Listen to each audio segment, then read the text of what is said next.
nous accueillons à présent Mathieu Torder, notre invité. Bonjour Mathieu. Bonjour. Bonjour Mathieu. Vous avez un métier qui n'est pas banal, vous êtes explorateur et vous êtes même le plus jeune membre de la prestigieuse Société des explorateurs français.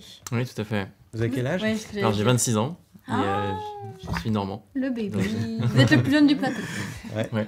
Et vous allez bientôt partir pour une exploration de l'Antarctique en solitaire. Alors rappelez-nous, où est l'Antarctique? Alors l'Antarctique, c'est le continent qui est au sud du globe. C'est un continent qui est assez grand, qu'on méconnaît pas mal, mais qui fait quand même la taille de la Chine et de l'Inde réunies. Donc c'est vraiment très grand. Ça fait aussi 2 fois la taille de l'Australie pour donner une idée. Et donc voilà, c'est le continent le plus au sud. Et vous allez faire combien de kilomètres en combien de temps? Alors l'expédition que je vais faire dans 45 jours maintenant, c'est une expédition où je vais partir de la côte du continent antarctique jusqu'au pôle sud. Et donc il y a 1130 km en totalité. Et vous insistiez sur expédition. Et j'ai 50 jours, ouais. 50 jours faire cette pour faire expédition. ça. Alors on va donner les détails, les préparatifs et tout ce qu'il faut. Mais d'abord, on va expliquer que c'est pas la première fois que vous faites des trucs un petit peu hors normes. Ouais.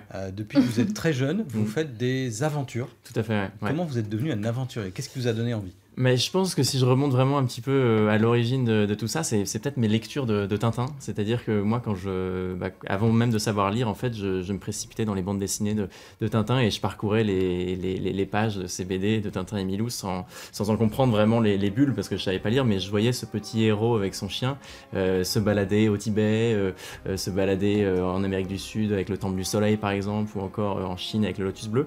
Et du coup, moi, c'était une ouverture sur le monde et moi, ça m'a donné envie en grandissant de voir un petit peu plus le monde. Et dès que j'ai pu mettre Là, mes propres Là, c'est un tour du monde à vélo, c'est ça? Non, c'est pas un tour du monde à vélo, c'est mon premier vrai voyage en solitaire. C'était une traversée de l'Europe de l'Est à vélo. Et là, on voit des images d'une course dans le désert du Sahara.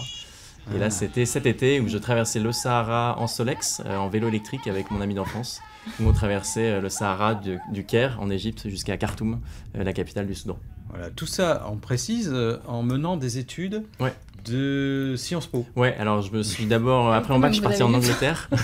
Alors là, j'avais la chance en fait d'avoir des études où j'avais l'été, j'avais plusieurs mois libres, c'est-à-dire que j'étais pas en médecine où par exemple on doit utiliser ces mois d'été pour faire des stages à l'hôpital. Moi, j'étais un peu comme un étudiant en droit, c'est-à-dire que je passais mes examens et après je reprenais l'année suivante. Bon, parfois j'ai dû faire des stages évidemment, mais c'était pas systématique et donc j'utilisais mon temps libre bien pour soit gagner un petit peu d'argent en faisant un petit boulot et partir après, ou alors partir voyager. Donc, comme Tintin, on l'a dit, le vélo à travers l'Europe de l'Est, la traversée du Sahara en Solex, vous avez aussi fait on voit Tintin, votre héros, on l'a vu, un tour du monde en 4L. Ouais. Tintin n'avait pas de 4L, non. Mais il avait d'autres voitures. Et vous il en avait utilisé tour beaucoup. Du monde carrément. Alors ça c'était la plus grosse aventure que j'ai menée, que j'ai pas menée seul, je l'ai fait avec mon ami d'enfance Nicolas. Et donc là, l'idée, c'était de partir pendant 1 an à la rencontre d'entrepreneurs, de micro-entrepreneurs à travers le monde. Et donc, on s'est arrêtés tous les deux 1 an. On a mis nos études entre parenthèses pendant 1 an et on est parti de Rouen, en Normandie. Et l'idée, c'était de faire tout le tour de la Terre en suivant la même direction. C'est-à-dire qu'on est d'abord parti vers l'Allemagne, puis l'Inde. Et on a vraiment fait un tour du monde en passant par 40 pays et en traversant 5 continents. Et vous avez voyagé comment? En bateau, sur des paquebots?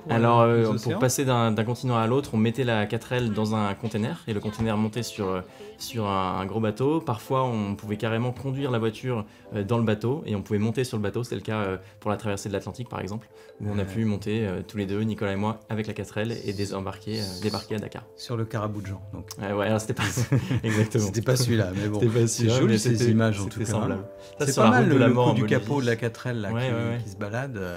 Ah ouais, donc là, vraiment, vous avez vraiment voyagé partout. Ouais. Et donc, vous allez faire quelque chose d'un petit peu différent parce que vous allez aller donc au pôle sud. Ouais. Et là, vous avez choisi en solitaire. Pourquoi tout seul? Puisque des fois, vous avez des copains qui vous accompagnent. C'est vrai, alors je suis pas quelqu'un d'une nature très solitaire. Mais pour cette expédition-là, je suis assez attiré de la faire en solitaire parce que c'est un continent, l'Antarctique, où il n'y a pas de... les seuls animaux sont présents sur la côte du continent antarctique. Les seuls hommes qu'il y a sur le continent antarctique sont confinés dans des bases scientifiques. Donc le fait d'être là-bas en solitaire, c'est vraiment de la solitude. C'est-à-dire c'est-à-dire que je vais voir rien ni personne pendant 50 jours. Et en fait, je suis assez attiré par ça, c'est-à-dire que... Quel bonheur en fait. Hein. Ben non, mais je trouve ça assez luxueux aujourd'hui de se dire qu'on a 50 jours vraiment à soi. Enfin, aujourd'hui, dans nos vies très rythmées, je pense qu'on a assez peu de temps en fait pour se poser vraiment et se poser peut-être quand on a 50 minutes, on est content. Exactement. Alors, et donc jours, là, je me dis, 50 jours juste pour moi, ça va peut-être être assez chouette, surtout à mon âge, pour se poser pour peut-être des bonnes questions. C'est pas vraiment une quête ni une retraite, mais je me dis que ça va être intéressant sur le plan de la connaissance de soi, sur le plan justement de la recherche, du dépassement, etc., d'être en solitaire. Et Mathieu va bien frissonner aussi en allant au pôle Sud. Ouais, c'est sûr. Et alors, question, vous allez dormir où? Alors, je dors bien dans une tente qui est en forme de tunnel et qui résiste bien au vent, parce que c'est une des plus grandes difficultés en Antarctique, c'est le froid évidemment, et le vent. Il va faire moins combien? Alors, je pars pendant l'été austral, donc c'est la meilleure saison pour aller en Antarctique, mais les températures vont osciller entre moins 20 et moins 40. Ça pique un peu quand même. Ouais, ça dépend du vent. Donc la tente, il va falloir la porter. Ouais. Comment vous allez vous déplacer avec tout le matériel? Ouais, alors je vais pas la porter physiquement sur mon dos. En fait, je vais traîner tout mon matériel dans un grand traîneau, un traîneau qui fait 2,10 m de long et dans lequel il y a ma tente, il y a mes communications satellites, il y a ma nourriture, il y a mes vêtements. Mais oui, qu'est-ce que vous allez manger s'il n'y a rien à manger là-bas? Il n'y a pas de supermarché? Non, il n'y a rien. C'est vraiment le plus grand désert de la planète. Donc ce que je vais manger, c'est de la nourriture lyophilisée. En fait, il faut bien comprendre que c'est un congélateur permanent parce que tout gèle. Oui, il n'y a pas de problème de conservation, c'est déjà un avantage. Mais il ne faut pas avoir d'aliments qui contiennent de l'eau, sinon ça devient dur et congelé. On peut pas le manger facilement. Donc l'idée, c'est d'avoir de la nourriture qui soit déshydratée, donc lyophilisée. Donc je mangerai des plats lyophilisés. Puis après, évidemment, je mangerai des fruits secs, des fruits à coque, du chocolat, des barres de céréales, ce genre de Là, on choses. voit, vous avez fait des entraînements en Norvège et en Laponie. Alors, plus vous allez avancer, moins vous aurez de poids, du coup. Exactement. Vous mangez au fur et à mesure vos provisions. Question sécurité. Si vous arrive quelque chose là-bas, comment ça se passe? Je suis pas une tête brûlée. Hein. Je suis assez attiré justement par ces terres lointaines. Mais bon, il y a tout un protocole de sécurité si jamais je venais à avoir un problème ou si je me blessais.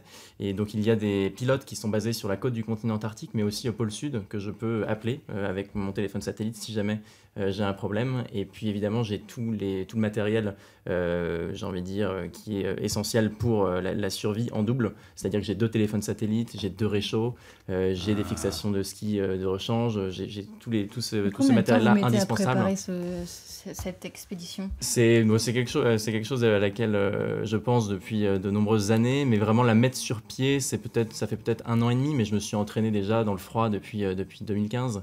J'ai dû passer en tout 45 jours dans le froid en Arctique, au Groenland, au Svalbard, en Norvège. Ça nous rassure que voir tout est prévu, tout est pensé, il y a tout en double. Ça, on n'a pas tellement en fait l'espace pour laisser des choses au hasard, c'est-à-dire que c'est il peut y avoir une part, mais si elle est maîtrisée, c'est mieux. Exactement. Ouais.